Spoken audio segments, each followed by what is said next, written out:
Hi friends, welcome back to my channel. Friends, ಈ ಒಂದು ವಿಡಿಯೋದಲ್ಲಿ ವಿಷ್ಣುವರ್ಧನ್ ಅವರು ಮಾಡಿರುವ ಸಿನಿಮಾಗಳು ಬೇರೆ ಭಾಷೆಗೆ ರೀಮೇಕ್ ಆಗಿವೆ. ಅವುಗಳು ಯಾವ್ಯಾವ ಅಂತ ಈ ಒಂದು ವಿಡಿಯೋದಲ್ಲಿ ತಿಳಿಸ್ಕೊಡ್ತೀನಿ. ಅದಕ್ಕಾಗಿ ವಿಡಿಯೋನ ಎಲ್ಲೂ ಸ್ಕಿಪ್ ಮಾಡದೆ ಕೊನೆವರೆಗೂ ನೋಡಿ. ಬನ್ನಿ ಫ್ರೆಂಡ್ಸ್, ವಿಡಿಯೋನ ಸ್ಟಾರ್ಟ್ ಮಾಡೋಣ. ವಿಷ್ಣುವರ್ಧನ್ ಅವರ ಮೊದಲನೇ ಸಿನಿಮಾ ರೀಮೇಕ್ ಆಗಿದ್ದು ನಾಗರಹಾವು. ಈ ಸಿನಿಮಾ ವಿಷ್ಣುವರ್ಧನ್ ಅವರ ಮೊದಲ ಸಿನಿಮಾ. ಈ ಸಿನಿಮಾ 3 ಭಾಷೆಗೆ ರೀಮೇಕ್ ಆಗಿದೆ. ಈ ಸಿನಿಮಾ 1974ರಲ್ಲಿ ಜಯರೀಲ್ ಇನ್ಸಾಲ್ ಅಂತ ಹಿಂದಿ ಭಾಷೆಯಲ್ಲಿ ರೀಮೇಕ್ ಆಗಿದೆ ಮತ್ತು ಎರಡನೇ ಭಾಷೆಯಲ್ಲಿ ಅದೇ ವರ್ಷ ಅಂದರೆ 1974ರಲ್ಲಿ ರಾಜನಾಗಂ ಅಂತ ತಮಿಳು ಭಾಷೆಯಲ್ಲಿ ರೀಮೇಕ್ ಆಗಿದೆ ಮತ್ತು ಅದೇ ವರ್ಷ ಅಂದರೆ 1974ರಲ್ಲಿ ಕೊಡೆನಾಗು ಅಂತ ತೆಲುಗು ಭಾಷೆಯಲ್ಲಿ ರೀಮೇಕ್ ಆಗಿದೆ. ಎರಡನೇ ಸಿನಿಮಾ ರೀಮೇಕ್ ಆಗಿದ್ದು ಭೂತಯ್ಯನ ಮಗ ಅಯ್ಯು ಅಂತ. ಈ ಚಿತ್ರ 1974ರಲ್ಲಿ ರಿಲೀಸ್ ಆಗಿದೆ.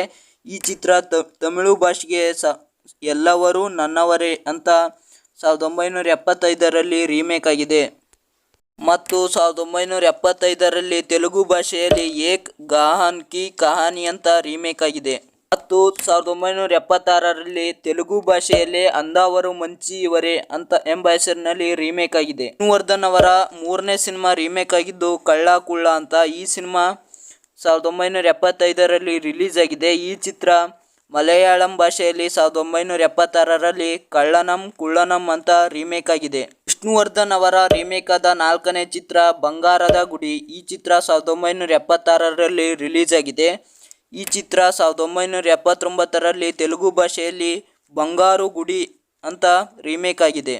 ವಿಷ್ಣುವರ್ಧನ್ ಅವರ 5ನೇ ಸಿನಿಮಾ ರೀಮೇಕ್ ಆಗಿದ್ದು ಚಿನ್ನ ನಿನ್ನ ಮುದ್ದಾಡುವೆ. ಈ ಚಿತ್ರ 1976ರಲ್ಲಿ ರಿಲೀಸ್ ಆಗಿದೆ. ಈ ಚಿತ್ರ 1979ರಲ್ಲಿ ತೆಲುಗು ಭಾಷೆಯಲ್ಲಿ ಮಿನೋ ಅಂತ ರೀಮೇಕ್ ಆಗಿದೆ. ವಿಷ್ಣುವರ್ಧನ್ ಅವರ ರೀಮೇಕ್ ಆದ 6ನೇ ಸಿನಿಮಾ ಸಹೋದರರ ಸವಾಲ್. ಈ ಚಿತ್ರ 1977ರಲ್ಲಿ ರಿಲೀಸ್ ಆಗಿದೆ. ಈ ಚಿತ್ರ ತೆಲುಗು ಭಾಷೆಯಲ್ಲಿ ಅನದಮುಲ ಸವಾಲ್ ಅಂತ 1978ರಲ್ಲಿ ರೀಮೇಕ್ ಆಗಿದೆ. ವಿಷ್ಣುವರ್ಧನ್ ಅವರ 7ನೇ ಚಿತ್ರ ರೀಮೇಕ್ ಆಗಿದ್ದು ಕಿಲಾಡಿ ಕಿಟ್ಟು ಅಂತ. ಈ ಚಿತ್ರ 1978ರಲ್ಲಿ ರಿಲೀಸ್ ಆಗಿದೆ. ಈ ಚಿತ್ರ ತೆಲುಗು ಭಾಷೆಯಲ್ಲಿ 1981ರಲ್ಲಿ ಬ್ಲಾಕ್ ಕೋಬ್ರಾ ಅಂತ ರೀಮೇಕ್ ಆಗಿದೆ. ವಿಷ್ಣುವರ್ಧನ್ ಅವರ 8ನೇ ಸಿನಿಮಾ ರೀಮೇಕ್ ಆಗಿದ್ದು ಸ್ನೇಹ ಸೇಡು ಅಂತ. ಈ ಚಿತ್ರ 1978ರಲ್ಲಿ ರಿಲೀಸ್ ಆಗಿದೆ. ಈ ಚಿತ್ರ ಮಲಯಾಳಂ ಭಾಷೆಯಲ್ಲಿ ಅಂಗಾಕೊರೆ ಅಂತ 1979ರಲ್ಲಿ ರೀಮೇಕ್ ಆಗಿದೆ.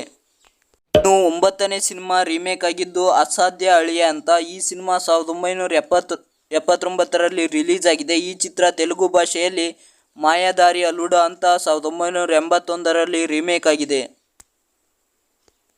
ವಿಷ್ಣುವರ್ಧನ್ ಅವರ 10ನೇ ಸಿನಿಮಾ ರೀಮೇಕ್ ಆಗಿದ್ದು ಅವಳ ಹೆಜ್ಜೆ ಅಂತ. ಈ ಸಿನಿಮಾ 1981ರಲ್ಲಿ ರಿಲೀಸ್ ಆಗಿದೆ. ಈ ಚಿತ್ರ 1982ರಲ್ಲಿ ತೆಲುಗು ಭಾಷೆಯಲ್ಲಿ ಬಂದಾಲು ಅನುಬಂಧಾಲು ಅಂತ ರೀಮೇಕ್ ಆಗಿದೆ. ವಿಷ್ಣುವರ್ಧನ್ ಅವರ 11ನೇ ಸಿನಿಮಾ ರೀಮೇಕ್ ಆಗಿದ್ದು ಜಿಮ್ಮಿಗಲ್ಲು ಅಂತ. ಈ ಚಿತ್ರ 1982ರಲ್ಲಿ ಈ ಚಿತ್ರ ರಿಲೀಸ್ ಆಗಿದೆ. ಈ ಚಿತ್ರ ತೆಲುಗು ಭಾಷೆಯಲ್ಲಿ 1987ರಲ್ಲಿ ಮುದ್ದಾಯಿ ಎಂಬ ಹೆಸರಿನಲ್ಲಿ ರೀಮೇಕ್ ಆಗಿದೆ ಮತ್ತು ಹಿಂದಿ ಭಾಷೆಯಲ್ಲಿ ಮುಲ್ಜಿಮ್ ಅಂತ 1988ರಲ್ಲಿ ರೀಮೇಕ್ ಆಗಿದೆ. ವಿಷ್ಣುವರ್ಧನ್ ಅವರ 12ನೇ ಸಿನಿಮಾ ರೀಮೇಕ್ ಆಗಿದ್ದು ಸಿಂಹಗರ್ಜನೆ ಅಂತ. ಈ ಸಿನಿಮಾ 1983ರಲ್ಲಿ ರಿಲೀಸ್ ಆಗಿದೆ. ಈ ಚಿತ್ರ ಪುದು ಯಾಗಂ ಅಂತ 1985ರಲ್ಲಿ ತಮಿಳು ಭಾಷೆಯಲ್ಲಿ ರೀಮೇಕ್ ಆಗಿದೆ. ವಿಷ್ಣುವರ್ಧನ್ ಅವರ 13ನೇ ಸಿನಿಮಾ ರೀಮೇಕ್ ಆಗಿದ್ದು ಬಂಧನ ಎಂಬ ಈ ಚಿತ್ರ 1983ರಲ್ಲಿ ರಿಲೀಸ್ ಆಗಿದೆ. ಈ ಚಿತ್ರ ತಮಿಳು ಭಾಷೆಯಲ್ಲಿ ಪ್ರೇಮ್ ಪಾಶಂ ಅಂತ 1985ರಲ್ಲಿ ರೀಮೇಕ್ ಆಗಿದೆ. ಇನ್ನು ವಿಷ್ಣುವರ್ಧನ್ ಅವರ 14ನೇ ಸಿನಿಮಾ ರೀಮೇಕ್ ಆಗಿದ್ದು ಈ ಜೀವ ನಿನಗಾಗಿ ಎಂಬ ಈ ಚಿತ್ರ 1986ರಲ್ಲಿ ರಿಲೀಸ್ ಆಗಿದೆ. ಈ ಚಿತ್ರ 1992ರಲ್ಲಿ ತಮಿಳು ಭಾಷೆಯಲ್ಲಿ ಅಮ್ಮ ಒಂದಾಚು ಅಂತ ರೀಮೇಕ್ ಆಗಿದೆ. ವಿಷ್ಣುವರ್ಧನ್ ಅವರ 15ನೇ ಸಿನಿಮಾ ರೀಮೇಕ್ ಆಗಿದ್ದು ಕರುಣಾಮಯಿ ಅಂತ. ಈ ಚಿತ್ರ 1987ರಲ್ಲಿ ರಿಲೀಸ್ ಆಗಿದೆ. ಈ ಚಿತ್ರ 1989ರಲ್ಲಿ ತಮಿಳು ಭಾಷೆಯಲ್ಲಿ ಪುನಮನ್ ಸಿಲ್ವಾನು ಅಂತ ರೀಮೇಕ್ ಆಗಿದೆ. ಇದು ಫ್ರೆಂಡ್ಸ್ ಇವತ್ತಿನ ವಿಡಿಯೋ ಏನಿಸ್ತು ಅಂತ ಕಾಮೆಂಟ್ ಮಾಡುವ ಮೂಲಕ ನಮಗೆ ತಿಳಿಸಿ ಮತ್ತು ಪಾರ್ಟ್ 2 ಕೂಡ ವಿಡಿಯೋ ಬರುತ್ತೆ, ಅದನ್ನು ಕೂಡ ನೋಡಿ.